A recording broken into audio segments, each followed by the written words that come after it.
magbago and makita ka naman. Tsaka po, wag kang magbagong mag-share. Magpahayag ka dyan. Thank you. Thank you, Pastor. Laging papaano dito sa amin. Lagi isang sorong kanya. Thank you, Pastor.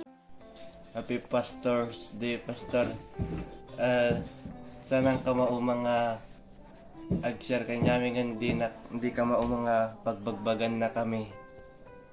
Ken ito ka kumagasawan, Pastor, ito kang kagyanan. Tapnuhan masok dyan, Pastor. Happy Pastor's Day ulit, Pastor. Thank you. Kaya po sa pastor namin walang joke. Thank you po, Pastor, kasi nandiyan ka palagi na sumusuporta sa mga kabataan. Yan sa pagturo po ng mga mabubuting sa Japan. Pag-serve kay God, sana po, Pastor, marami pa po kayong matulungan na kabataan at maturuan po.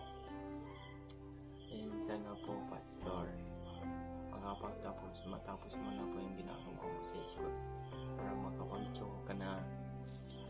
Yun lang po, Pastor. Thank you. And mag-joke ka na. Ay, Pastor Bong, maraming salamat sa lahat ng tinuro mo sa amin. Sana marami pang bata ang iyong maturuan at sana hindi ka magsasawang magturo sa mga kabataan at hindi lang sa mga kabataan at hindi din sa mga nakakatanda. Maraming salamat, Pastor. Thank you sa lahat-lahat. Happy Pastor Day, Pastor Bong. Thank you ng maraming salamat sa lahat, Pastor. Gusto ko po, Pastor, huwag ka munang aalis, tsaka ka na lang aalis. Uuwi sa summer pag nakagraduate kaming lahat. Para makita mo naman kami pag nag-graduate kami, Pastor.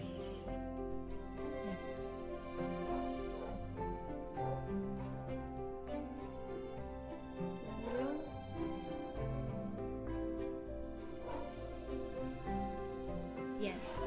Hello po! So, happy Pastor's Month po. Pastor's Day sa inyo, Pastor Bong, and maraming salamat sa lahat sa pagpapagal, sa paglilingkod sa Panginoon, sa patuloy na pagiging inspirasyon sa amin to keep fighting despite of pagsubok na aming nararanasan. Kasi way back story time ako ngayon. So way back when I read the Bible sa New Testament, sa life ni Jesus, sinabi ko kay Lord na, Lord,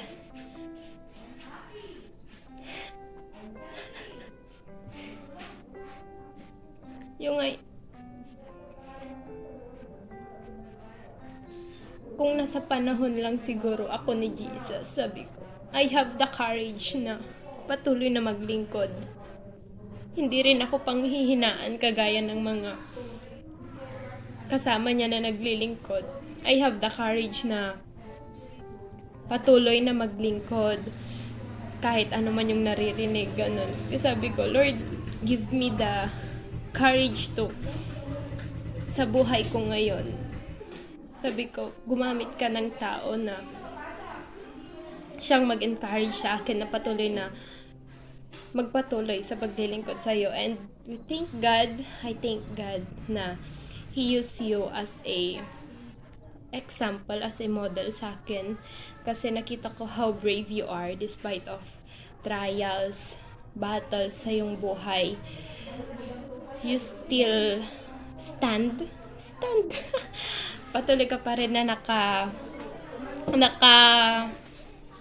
nakatayo na lumalaban kahit na maraming pagsubok na dumadating sa buhay mo. So, nagpapasalamat po kami sa inyo bilang isang modelo, bilang kayo po yung pastor namin, and patuloy ka po na huwag magsawa despite sa mga nararanasan mong pagsubok. Kasi nga malalampasan mo din yan kasi God will give you the strength. Sabi nga ni Pablo, sa buhay ni Pablo, naranasan niya na yung kalungkutan, kahirapan, but still, na-overcome niya lahat yon because of Jesus Christ who give His strength. Kaya, I know that God give you also the strength na magpatuloy sa paglilingkod sa Kanya despite sa kahirapan, pagsubok, sadness within, kahit hindi nyo sinasabi, alam namin yon. So, patuloy lang po kayo and keep fighting the good fight. Ano? Basta yun po, and happy Pastor's Day! Hello, Pastor po. Nga ngayon, borjo ka dito yung launyonan. Agyaman kami, dati Pastor Bong nga iti ministry, ipay nga ako Diyos iti launyon. Sabi na kumahan ka mo may kirog-rog kami dito agyaman kami mat, dagito advices mo kada kami, dagito pamagmagam kada kami, agyaman kami, you care for us na yung mga tupa dito sa launyon. Agyaman kami, sikati ginamit ni Lord, basta adupay iti tao makakilala kanya. Thank you din sa sacrifice mo dito sa ministry. Thank you din sa mga patuloy na ginagamit ka ni Lord dito.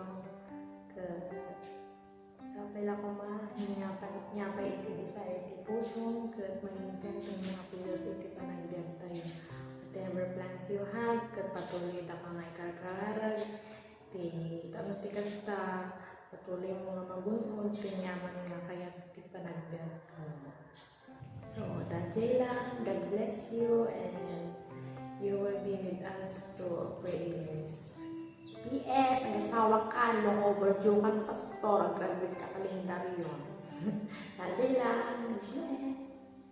Sean. Happy Pastor's Day, Pastor Bong. Salamat